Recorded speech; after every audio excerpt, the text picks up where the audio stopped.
Ils forcent la porte pour prendre le contrôle du poste de distribution électrique. Une action symbolique pour les salariés d'EDF et de GDF. Ils sont plus de 500, venus de toute la région. Objectif, faire pression et dénoncer la privatisation du secteur de l'énergie. On est en train de faire un bond en arrière de 70 ans, malheureusement.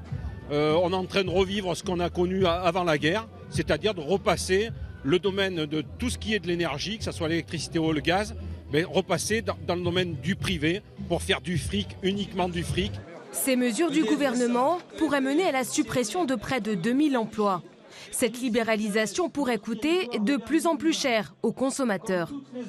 Le risque, il est que l'on soit sur le territoire ici, dans la Haute-Auvergne, ou si l'on se trouve sur un bassin parisien, l'énergie ne sera pas accessible au même tarif, par exemple, mais c'est aussi la qualité du service sur la distribution, puis aussi c'est les enjeux de sécurité autour de la production.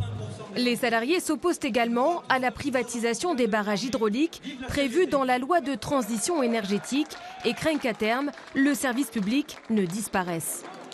Ce que je trouve de plus scandaleux, c'est la malhonnêteté conjointe des directions et du gouvernement à tromper l'ensemble de la population sur la question du démantèlement de nos établissements qui ont conduit à ce que les services d'EDF n'existent plus.